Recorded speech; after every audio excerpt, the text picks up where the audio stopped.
Hello Photoshop Edition folks, we're going to do something unique today. We're going to create edge effects on a slider basically, so we can have different edge effects for literally every image that we have, created very easily, very quickly inside of Photoshop without any super duper knowledge or anything special. We're going to take this image as an example, and this image is just a get back to the basics here. Let's open this up. I don't know where this is coming from. We'll get rid of it. This is an image from southern Indiana's Amish country, and we're going to look at it as a painting and say, you know, we want to create some nice artistic edge effects to go along and maybe accentuate this a little bit. Control or Command 0 to get that back to size. Now, the first thing we need to do once we load this into our computer, of course, is do a file and save as, save it to our desktop. I just left mine with the regular file name, but I did change it to a PSD file so it could keep my layers intact. So you'd save that. Also, if you haven't changed it already, go to Edit. You can't see it here, but it says Preferences, and go to File Handling and change this little drop down to 5 minutes if it doesn't already say that. A lot can happen. It defaults to 10 minutes, but a lot can happen in just 5 minutes. So by saving this, and we're just going to go ahead and click OK, by letting Photoshop automatically do saving is a big weight off your shoulder. But now that we've named it, we've saved it as Final Assignment Flowers, as we go, we can just press Control S and save it to make sure that we're capturing everything. Because if we lose power in less than 5 minutes, we lose whatever changes we made to it. So we want to keep those changes basically stored in the file. So let's get going in the image. First of all, let's make a copy of this layer, or this image. Control J, so we can have an exact duplicate of the image. And we're going to work off this one. We've got this one just in case we do something wrong. We've still got it to play with. And we may think of something else we want to do with this, so we can make another copy from the original instead of one we've made lots of changes to. Now we want to put a selection around this whole image. And so to do that, we can click and drag and make a selection. But if this image, and I'm just going to click somewhere to get rid of that, if this image is, if I'm going to print it to sell it, for example, I don't want this to be a willy-nilly selection. This has to be perfect. I want my edges to look really, really good and even all the way around. So notice I have rulers turned on. If you don't have rulers turned on, hold down the Control key or the Command key and press the letter R as in radio, and that will toggle as you click it back and forth, rulers, no rulers. Because what we want to do is to be able to click and drag guides out of the sides of our ruler. I'm going to get rid of that for just a second. Another important thing is we need to have the dimensions right on this image so we can make best use of this image, because you see it's 22 inches wide, but it's an odd number long. So what we can do is type in, just go to the crop tool, and we can say a number, whatever's most appropriate for you to print. If you'll notice, I put in 20 by 16 by 20, 300 dpi. and yours isn't going to be 300 dpi unless you convert it if you're using this image to go by. So what we're going to do is find the best looking place to crop it. You know, what do we want, this over here, or do we want this over here, and chop that off? It's a tough call sometimes what gets left behind, but I'm going to say this will do it, and double click inside of it, and then I'm going to do a Control-0 to put it all back on the screen. Now my numbers should be perfect all the way around. So it's 20 inches wide and it's 16 inches tall. So now I can make this a little bit bigger. I'm going to do a Control or Command plus until I can see my half-inch mark.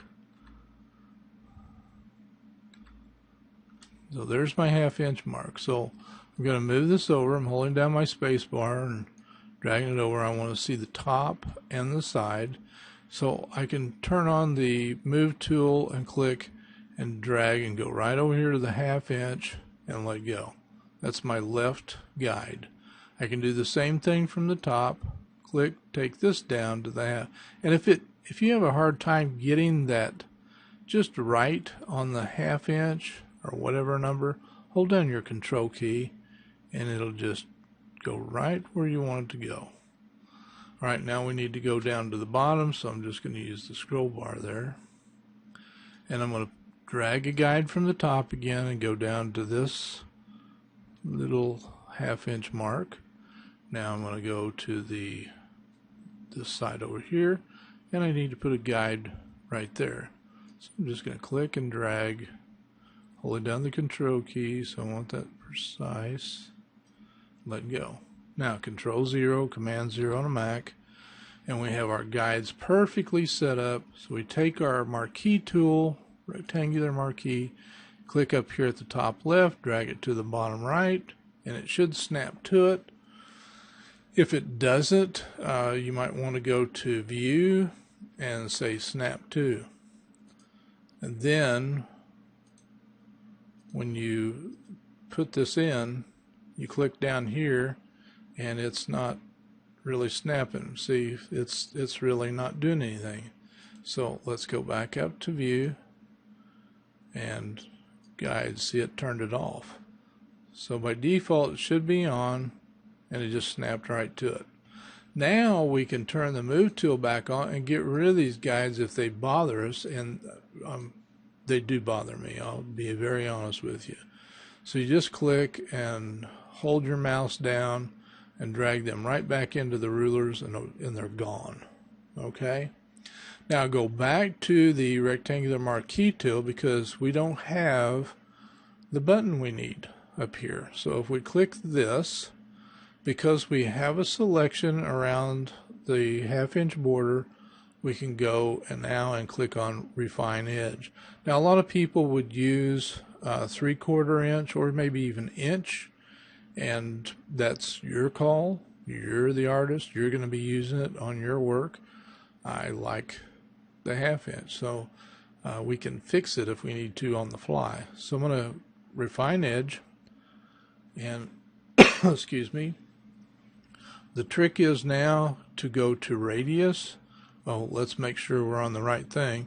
Let's click on white, and we go to Radius.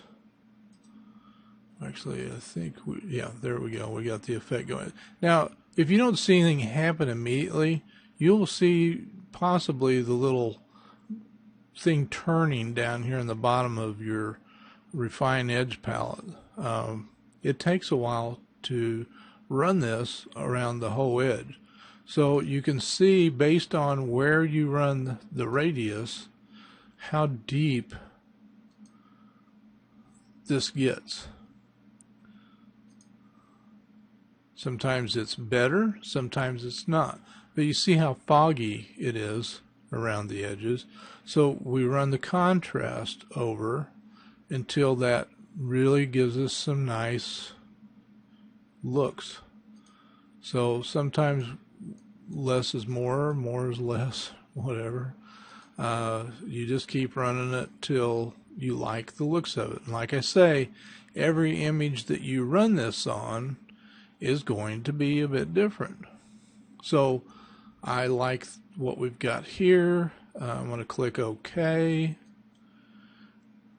Oh, one thing I didn't do though, and I'm going to go back there. There's our selection.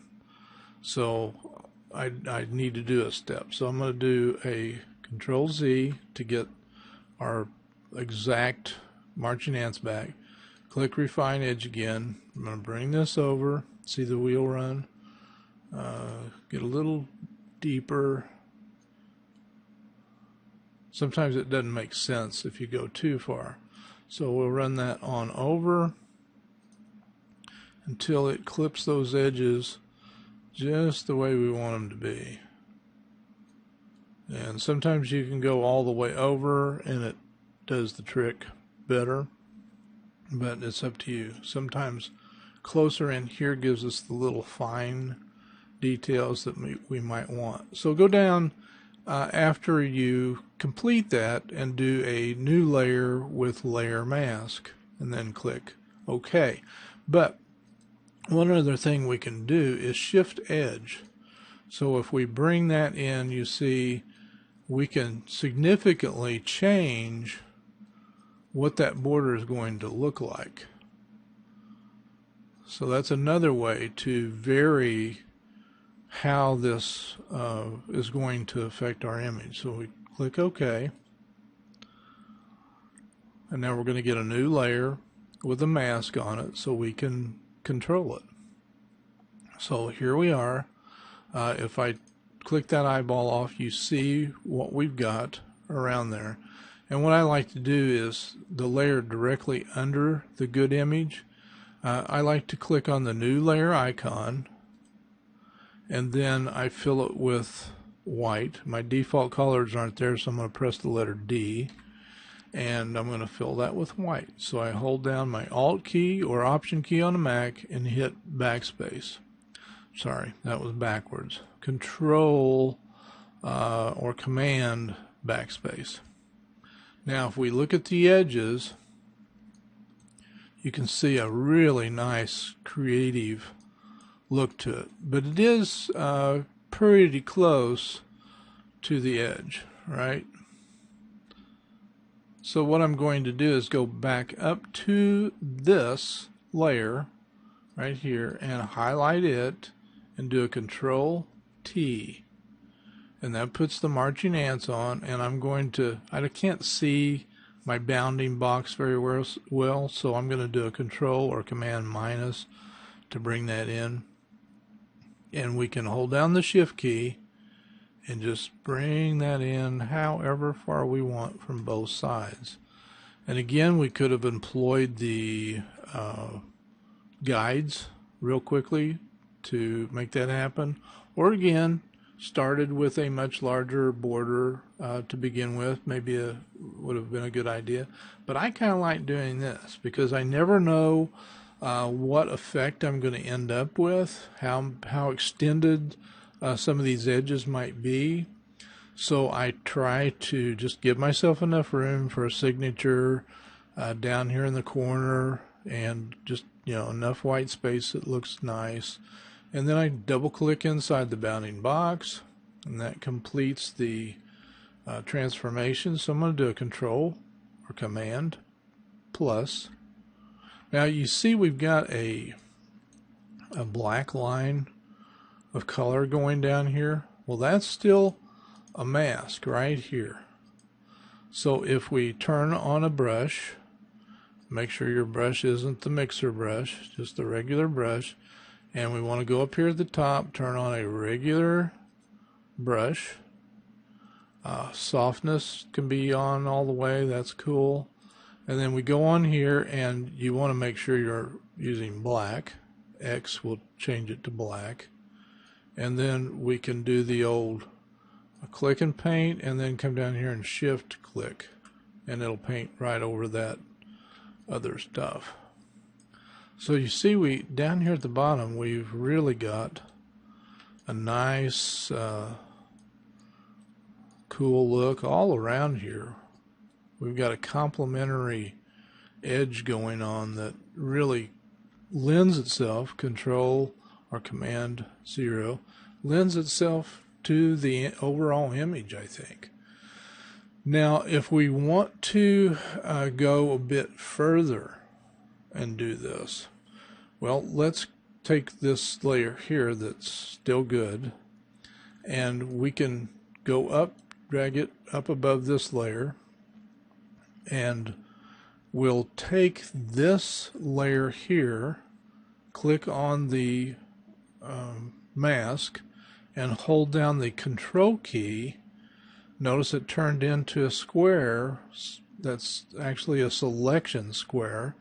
If you Control click or Command click right there, it loads that selection up.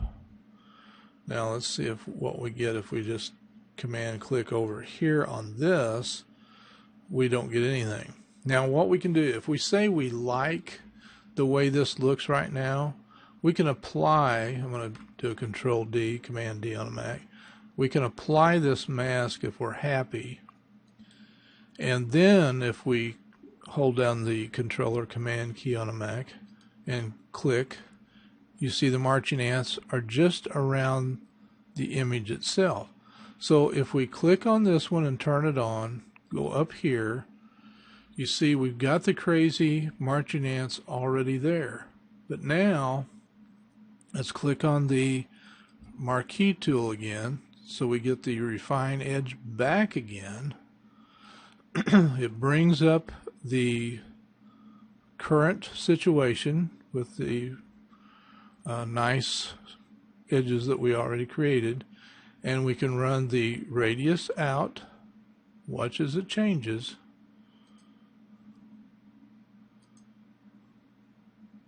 And then again, you can run the contrast and further change how this image is going to look. Then again, you can do the shift edge.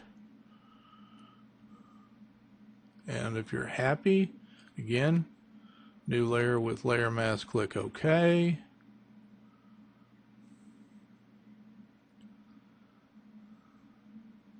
And so that's this layer with the new mask.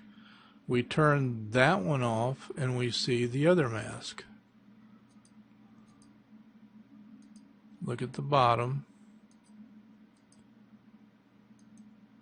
So it's a little bit different, not a lot, but you can fine tune it just that way, and you can keep running it until you get those edges really exaggerated if you want to. Now most images like this, at least in the past when I've done something like this, I usually will move the image up a bit, hold down the shift key, and maybe make more room for the signature. But I think anymore it's more pleasing to have it centered and then just kind of, small signature file, put it in there, Control minus 1,000 times or so, just write it in there around the edge, or just initials, whatever makes you the happiest. But I think you got to admit, we got some nice watercolory looking effects around there because of what we did. Some nice smudge, that just plays right off of some of the stuff that's in the image. We could have made it sharper by taking the contrast all the way over if we wanted to do that. But I think it just gave it a real nice look and feel. Experiment with that. I really think there's a future to this technique, and we've got a thing posted on our page where there's another exercise about this particular kind of a technique, and have some fun, apply it, see what you think, come up with some nice borders. Now, one of the things I did too, because this is a layer mask, we can take a brush, go to the mixer brush, and we can go in and actually we don't have to go to the mixer brush. Let's just go to that, use black, and we can actually turn that fan brush on. And then let's go into the panel here, and you can determine which one of these you want to use. Some of these apply a lot more force, we'll say, than others, and you can see how that edge looks.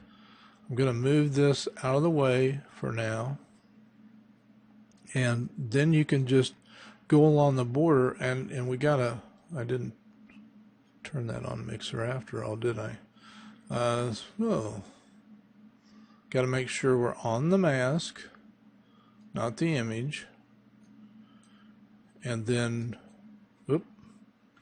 we probably need to change the opacity. I like to be around 30 when I'm doing things like this. Let's get in here closer. I'm going to do a Control Z. I want to give this a nice scratchy feeling, so we can bring the size of the brush up, and that's way hard. So we can do this. Take a look. Now the smoothing is on. Again, let's just drop the... I actually found that the round blunt is doing a little more of what I want than the other one was. Now you can do it hard like that if you want. Now that we also have, let's see what that does. So we go down. All these brushes are going to obviously have a bit different effect. This is, some of that's just automatically, I'm just painting a stroke, and because of the length, it's painting a whole lot more than, now I'm going up, so it's not doing it as drastically. So you go down here a bit. And sure, this is totally different than it was. I'm going to close that, do a Control 0, Command 0 on a Mac, and you can see the effect that has. So all of these can really have a big effect on your image, and we can change the angle, the spacing is going to make a big difference on some of these things, and you can have this on as you're painting to see what the thing's going to look like.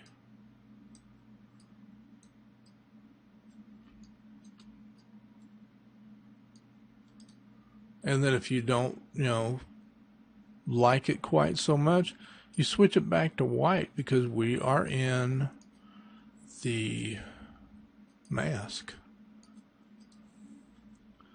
That's what I love about masking. You can bring this stuff back however you want to. So now, Control 0, and you see what we've got. It's because of this mask right here. That's what we're using to paint in and play around with those edges. Switch back to black. So if this, depending on the piece that you're working on, especially, it's going to affect it quite differently. And all of these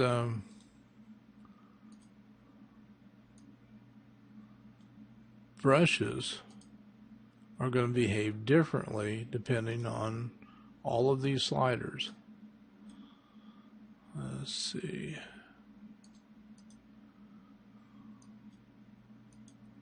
We want maybe less bristles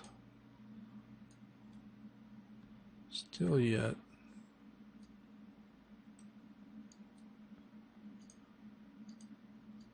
So I'm painting some of it back in. And again, painting it back in, we don't have to necessarily have it the opacity all the way up either.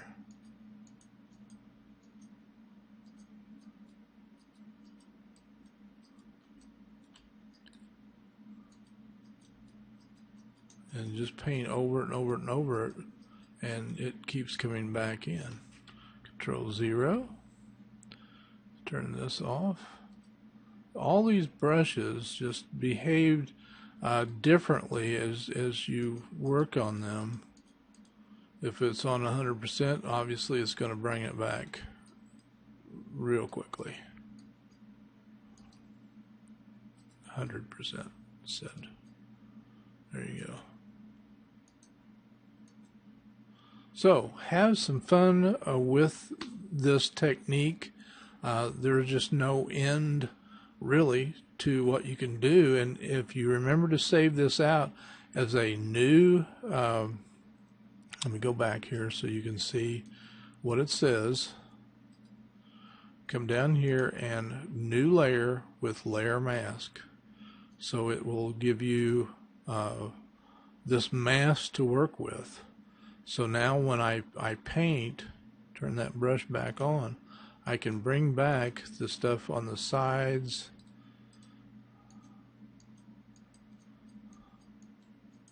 that I've already gotten rid of. And you know, it can be fun just you know, creating the edges to create that really sweet looking edge effect that sits off the rest of your image. Now this works fine on photographs. It doesn't have to be a painting, obviously, but it just works well with either one. So have some fun, play with it, and let me know what you think. Talk to you later. Bye-bye.